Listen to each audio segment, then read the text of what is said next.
அப்போ ஒரு கிறிஸ்துவ விசுவாசிக்கு கவலை உண்டு. அவர் அதை எப்படி மேற்கொள்றாருன்றது தான் ரொம்ப முக்கியம்ன்றீங்களா? அதுதாங்க வாழ்க்கை. வாழ்க்கை it's not a bed of ரோசஸ்ங்க. வாழ்க்கையில 1000 போராட்டங்கள் இருக்கும். என்ன சொல்றீங்க? எல்லாருக்குமே அது நல்ல போராட்டம். அப்ப நீங்க ஒன்னொன்னா பணக்காரங்களுக்கும் சரி ஏழைக்கும் சரி எல்லாரும். ஆமாங்க. பணக்காரன் பென்ஸ் கார்ல போயிட்டே கவலைப்படுவான், ஏழை பஸ்ல போயிட்டு கவலைப்படுவான்.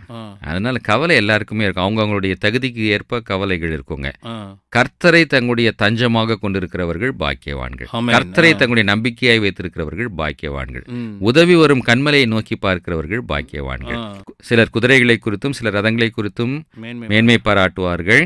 நானோ என் தேவனாகிய கர்த்தரை குறித்தே நான் மேன்மை பாராட்டும். வெற்றி கர்த்தரிடத்துல இருந்தாங்க வரும். அப்ப நம்ம கவலைப்படவே வேண்டாம். வெற்றி நமக்கு உண்டுன்றீங்களா? கண்டிப்பா வெற்றி உண்டு. வெற்றியின் தேவன் நமக்கு இருக்கிறார் ஒருத்தர். அவர் நிச்சயம் ஜெயத்தை தருவான்ற நம்பிக்கை நம்மளுக்குள்ள வேணும்.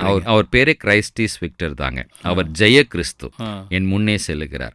அப்போ அவரோடு நாம் போகும்போது நமக்காக அனைத்தையும் அவர் வாய்க்க செய்வார். நீங்கள் சும்மா இருப்பீர்கள், கர்த்தர் உங்களுக்காக யுத்தம் பண்ணுவார். உங்களுக்கு விரோதமாய் ஒரு வழியாய் வருவார்கள், 7 வழியாய் ஓடி போவார்கள். அப்ப கிறிஸ்தவங்களுக்கு கவலை உண்டு, அதை அவங்க நிச்சயம் ஜெயிப்பாங்கன்றீங்க. ஜெயிக்க முடியும்.